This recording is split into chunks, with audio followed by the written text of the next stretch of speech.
29, Right. 4:30, you ready? Yes, sir. 4:30, we'll say the pledge of the flag. I pledge allegiance to the flag of the United States of America and to the republic for which it stands, one nation, under God, indivisible, with liberty and justice for all. Welcome. Mr. Walker's not here this evening, so it's the two of us and all of us, sorry. Approval of the minutes from the May 1st, 2023 meeting. I'll make a motion to approve. I'll second. The questions about the minutes? All in favor? Aye. Aye. Approval of the April 2023 Treasurer's Report. I'll make a motion to approve the treasurer's report. I'll second. Questions about the Treasurer's Report? All in favor? Aye. Aye. No amendments? Nope.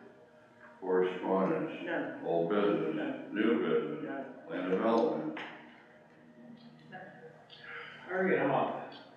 So we got a request from David Laird Associates on behalf of the St. Vincent Health and Ortho Sports Medicine Facility over at Erie Sports Park. They've submitted a stormwater management plan to the township for construction of a proposed access drive to provide access for their mobile MRI facilities.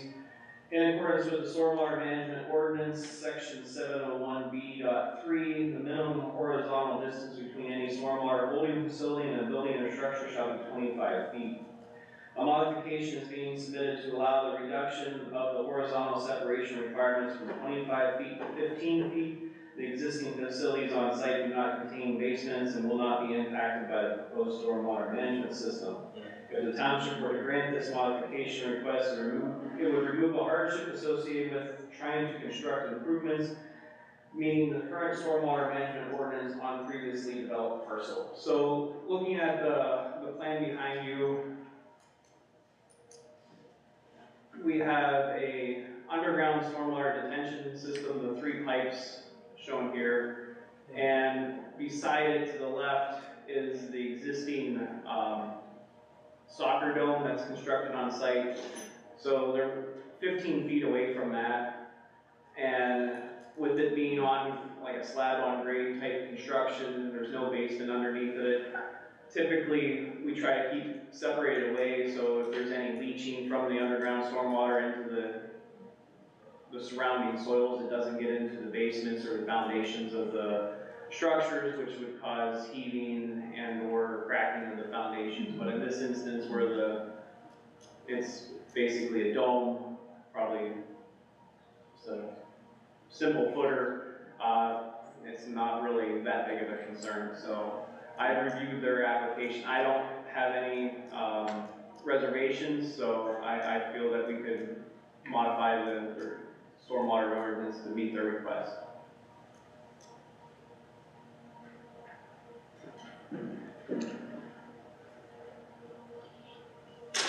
So, we got a motion to approve or deny modification to the stormwater management ordinance for SVH Ortho and Sports Medicine at Erie Sports Park, holding volume setback. I'll make a motion to approve. And I'll second. Questions? All in favor? Aye. Aye. Solicitor. The long-awaited airport overlay zoning amendment has been delivered to your zoning administrator, and I know you're all itching to read it. So, Thank you. get your copies. All right, that's all you got? Yes, sir. And for Engineer Jones? I have nothing else for tonight, thank you. Excellent, thank you. Mr. Lee? Thanks for coming. Enjoy the weather. Get out and vote tomorrow.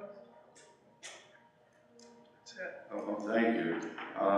Just real quick update. Community park restrooms are finished, all cleaned up, painted, and whatnot. I do have a couple of locking type handles that'll have vacant and in-use markings on them that I'm going to install shortly, or somebody will. And both restrooms will be unisex restrooms. going to get 2 porta potties for June, July, and August, just to keep things under control. We did remove a toilet from the women's room. The ADA access to that restroom was not really up to standard, so by removing the partitions and the extra toilet, it made it more accessible and workable. Piniana, we're waiting for the poles for the pickleball net. We're either gonna have to make them or I don't know what. They're supposed to be coming soon. Both the merry-go-rounds are painted back together and up and working. Camera system will be replaced within the next 2 weeks. No security got the quote. They were the low bid with the best bang for the buck in the technology. Roads update for Mr. Walker, who's not here. We've been milling and filling on Old French. Probably everybody saw that, taking some of the bad spots out. And then Wednesday, and I think into Thursday, the road will be closed for paving and a demonstration from Stevenson Equipment with our new paver that we really haven't used yet.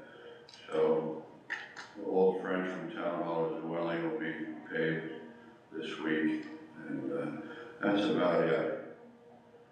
Public input, anybody? Mr. Jones? Oh, go ahead, Larry. Yes, Larry Jones here, you all know me. This might be some petty annies to most everybody in this world today, but who's in charge of all these intersections, besides the townships in their own, about these turning lanes? One, for instance, that I'm into almost every day is the turning lane going down into Red Lobster off of 99. When you get in the middle of that turning lane, there's about a 6-inch or a 4-inch white square line showing you how you're supposed to turn. There's no other lines at none of these intersections. Near accidents are happening. People are blowing the horns, people giving each other fingers. Next thing you know, people are going to be shooting you. Because these intersections should have, if there's 4 people or 2 lanes going one way into that turn, then the arrow shouldn't be there, or the marking should be there. Not just guessing games. Is there any way that anybody can do anything about it? Well, I mean, that intersection's PennDOT and or Mill Creek combination. There's 2 left-hand turn lanes, like that swoop, you mean, and there's nothing to keep you in your lane? Is that what you're saying, when you're making a left, someone's next to you doing the same thing and you're doing that, is that what you mean? They're the same all over too. You know, you get over by Olive Garden when you turn on Walnut, and when you take the right-hand turn, you go up Peach Street, you get the same thing there. Yeah. You got people forcing you over to KFC. Yeah. Giving you the fingers. I mean, these intersections are horrible. Yeah. And I don't know whether the townships can do anything about them, or do what you have to do on your own township. It's, you people might not have had any endurance with them all, but I'll tell you what, somebody better look at somebody. I know what you mean, you know, absolutely. I mean, most of that's the PennDOT people that make decisions over there, how things go, but that being said. If I recall, I might misquote, but we do the turn lane arrows on Peach Street. We do the arrows. Yeah, so, and that's only because it's a signalized intersection, so it might be the same down there, and it might be that Mill Creek hasn't got to it yet. But even up, he's talking about coming out of Walmart, heading west on Downs, cutting to go south on Peach, there's 2 left-hand turn lanes there, and there's no guidance at all, you just kind of go around. And unfortunately, the paint just doesn't last, it wears away so quick, and then we're not really in the good painting weather. Just probably within the past week or so, we could actually get out and paint and actually do well, so. Do we ever mark those? I guess I've never really. I believe so, yeah, we do Downs Drive as well. I mean, do we mark that? The dash, no, that's PennDOT. That's what I thought. Well, we can talk to PennDOT, see what they can get something going on over there. I do know what you mean. I just, in my truck, I just make the turn and whoever's next to me moves over. Well, you know, I try to be careful, but I probably run someone off the road and notice. I know what you mean, Larry. We'll talk to Wheels, and nod and Yeah. say, what's up? Sure. All right. Anybody else? I make a motion to adjourn. All right, motion to adjourn. Second, all in favor? Aye. Aye, thanks.